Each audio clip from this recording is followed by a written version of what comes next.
Murdered you. They changed your murder when you died because you overdosed on methadone and alcohol. But that's because you were in a coma for some time, and then you woke up in that hospital back in New York State. Some city I forgot where. But cousin, I know you were there. And I'll tell you something. Being beat up by those 5 raging punks happened to be black, could have been gray or white or purple, but in this case happened to be black and half your age. Those motherfucking punks beating you to a pulp.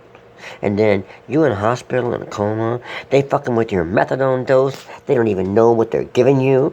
Those stupid, dumbass motherfucking people in the hospital. And yeah, they send you home. They send you home, and you seem to be alright. You seem to be doing okay. And then, I know you like your whiskey, Jack. I know that. And I know you like your methadone. Same here, brother, cousin. I get it loud and clear. And I've been beat up, but not like that. You said to your sister you got worse beatings before, not that big thing. Well, it sounds like a pretty goddamn bad beating to me. Now, this was a few years ago, so I'm talking, hoping you can hear me still. But I'll never forget the time you called, about maybe 10, 12 years ago, and I was goofing around, and you were making my old Rosalia kind of laughing and thinking, man, what a charmer your cousin is. Oh, he was.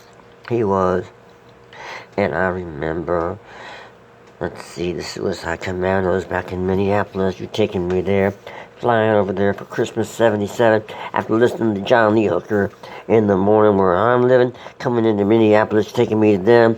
Man, from John Lee Hooker to punk, well, it's all about the same. It's music, ain't it? Well, Jack, that was one hell of a fine time. And you're taking me over to St. Louis Park to cop? Well, okay, I'll go along with that too. That was kind of fun. That was our thing, that narcotic deal, huh? But you were a good person. You were a decent, human, kind, loving man. My age. We were the same age. You had 2 sisters, your mom and my mom. My aunt, your aunt. And Jack, I remember climbing up them stairs to the Washington Monument, way up high, when we were about 12 or 13 years old, just after some psychiatrist gave me some crazy little pink, they were purple pills to take. I don't know, I didn't really take them. May have given them to you, I'm not sure. But that was one hell of a fine time, coming your visit to Washington, Virginia, whatever you want to call the place. Climbing up those steps, I don't think I could do it again. That's pretty high at the top of the Washington Monument. And then slide over to Minneapolis. Let's see. Well, 14 for sure.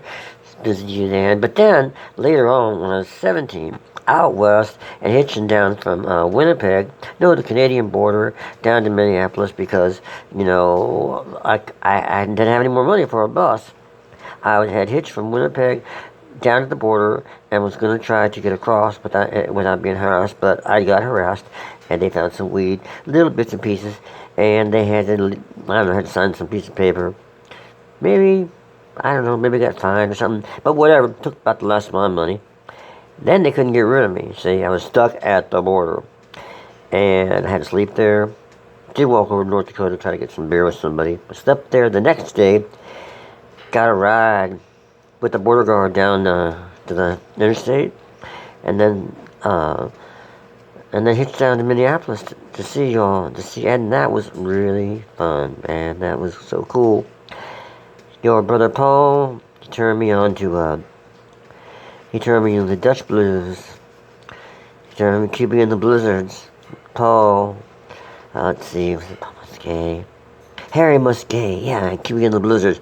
And later on, in Holland, I met Harry Musquet, got to know him, and got to play with that same band that your brother Paul turned me on to. And then there was that book Junkie by William Burroughs.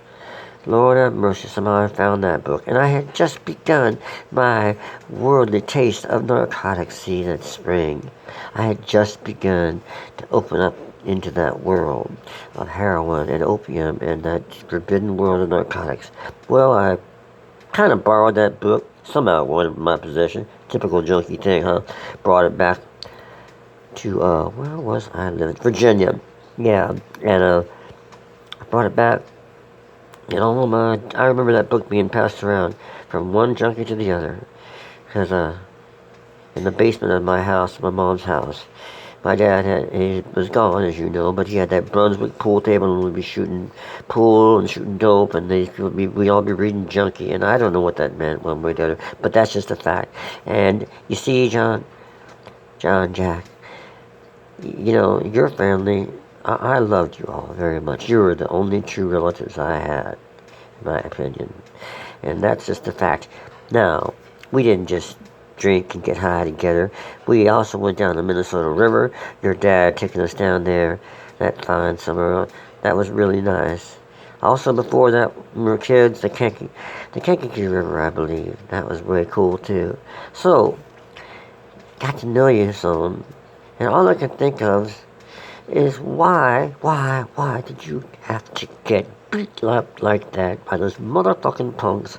And then you die, and they upgrade the charge to murder like it's really gonna do a goddamn thing. They ain't gonna find those fucking people. But then later on the next year, 18, I'm heading out west with my sister because I gotta get away from, you know, the bad people in my area in Washington, D.C. that I'm hanging with. And the only thing that's gonna happen to maybe give me a chance to live is to go out west and get the hell away from them. But before that, stop in Minnesota. It's 18 to drink, way cool. Go out and have some fun with you and your friends. And oh Lord, I remember the year before, yeah, you took me to a Twins baseball game. That was very fun. An outdoor stadium, which was even much better than the indoor place they played years later. Anyways, we had a good time. I remember the Suicide Commandos, your friends, they wrote a song, I think, about a woman that had been kidnapped around there. But they always styled it into some crazy thing, you know, that was so cool. Anyway, yeah, saw you then, and saw you. Did I see you much after that? God, oh yeah, right, when I was 22, seeing you then, coming out there from Oregon to there, yeah, going to take me to the Suicide Commandos then too. Well, Jack, I don't know if I saw you much after that, but I heard much about you. I heard you joined the Navy, you got married, and then a lot of crazy things when you wound up in this tough place neighborhood in New York. I forgot what town it was. Virginia told me, your sister, but I've forgotten. But then I hear from Margie and my sister 4 or 5 years ago that you died from this overdose. And then I hear later why. Got beat up by what pleasure could it be that 5 or 6 people could beat up an old man like us, you know, 62, 63 years old, them being in their 20s and 30s. What kind of monsters? If they catch them, nothing will happen to them. But eventually, I hope they burn in hell. I know that won't bring you back, but one thing for sure, you will not see them ever again. Because Cousin Jack Shreve, you are one man that's up there, right there with God, your mother, your father, your sweet brother Paul, and my people too. And I hope to see you all not too far from now. I sure love you, and I think you were just one crazy motherfucker, and that's alright with me. Thanks, cousin, for being there. Being there when I was there with you, and we were having one hell of a fine time. See you later. See you not too far from now, Jack. Goodbye, cuz. Well, this is kjmO, kjmO, Dark Knight Radio, signing off. That was quite a disturbing story, and it is true. My cousin was beat to a pulp and then died later from an overdose of alcohol and methadone. because the hospital got his dose fucked up, and he didn't quite get it straight. Now, I don't know why he got jumped by these people, but they upgraded the charge to murder. Happened to be black people. Could have been anybody. I got beat up by white people on the Oregon coast. Could be anybody. Anyway, this is what happened. So, I'll see you all later, and good luck to everybody else. Good out there in the world. Be cool.